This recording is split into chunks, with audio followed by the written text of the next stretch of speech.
it's ancient technological things like sorcery and divination, and it's things about the natural world like the solar calendar. But the ancients believed that technological advances came to them from the spiritual realm. Right. That's where it's coming from. But that doesn't happen at all anymore. Well, this is sorry. Yeah. No, this is part of the larger discussion. And this is, but nuclear technology definitely didn't come from the demonic. Well, this is exact. So, within the framework of how the ancients understood it, and this is the ancients going all the way late antiquity, and this is frankly maintained in the Orthodox Church. So the mind, in the Greek word that's usually translated mind is nous. It's transliterated N-O-U-S. And we're used to thinking of our mind as our brain. Yes. And it's sort of this computer in our skull box, yeah, exactly. Right, that churns and processes. But that's not how they thought about it. They thought about the mind more as a sensory organ, like your eye. Yes. So you'll see it referred to as the eye of the heart or the eye of the mind. And that the mind sort of perceives the spiritual realm. And so ideas are like sights or sounds or smells. They're not produced by the brain, right? They're not produced by the mind. They're received by the brain. They're received by the mind. Yes. Right. And so they come from outside. Right. But that's the experience of people who are paying attention now, even. Like, who hasn't had that? Right. And I've never met anyone who had the experience of generating a thought. Right? Like, what are the steps from not a thought to a thought? Right. That's such a deep point. Yeah. So, yeah. And so these things come from outside.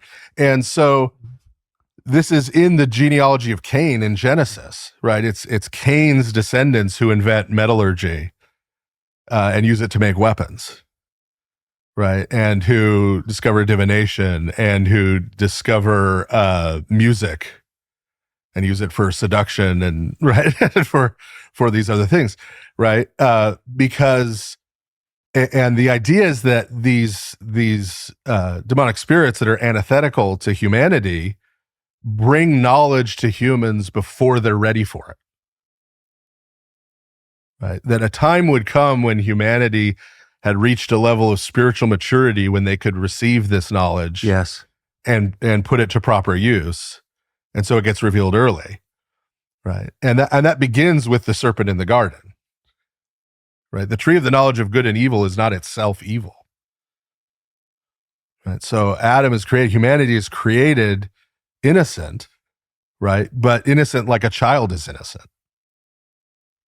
And created for this purpose, created in God's image in order to grow into his likeness. Yes. And so a point of maturity would have come where humanity could have had the knowledge of good and evil and been able to make right good choices, because God has the knowledge of good and evil. Yes. Right? He knows what good and evil are. And this is the way the phrase, the knowledge of good and evil, is used throughout the Old Testament.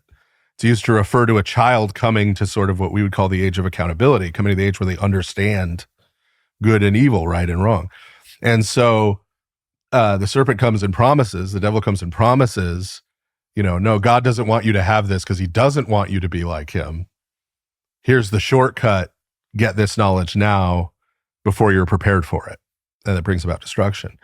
So, yes, right. The atomic bomb is revealed to man. We don't use it as a carbon neutral source of electrical energy, right? We use it to make a weapon.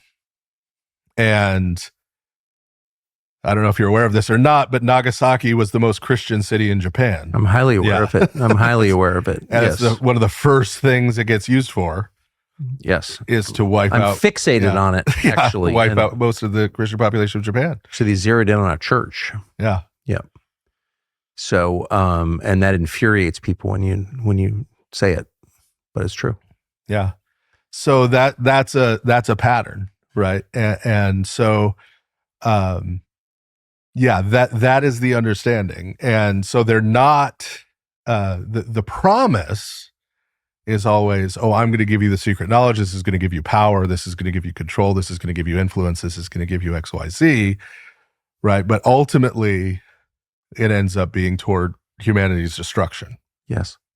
The cost of living is already making it hard to live here, and it's not getting any better. Unfortunately, it's likely to get worse, and a lot of Americans fill the gap with credit cards, not just for fancy dinners, but to cover things like groceries and bills. That is a disaster. It's understandable, but don't go down that road because there is a tax, in effect, a survival tax of 20% interest or more. Why would you do that? Why would you hand money to the big banks when you could keep it for your family? Our friends at American Financing have a better way. If you're looking to buy your first home or refinance your current one, they're helping Americans achieve the dream of homeownership with monthly mortgage rates currently in the 5s. American Financing saves its customers an average of $800 per month. That's nearly $10,000 every year back to you. This isn't just a loan, it's a total financial reset. So debt is tough, but there's a smart way to do it and a reckless, self-destructive way to do it, credit cards. And so we recommend American Financing. They're salary-based, not commission-based, which means they actually work for you, not the bank.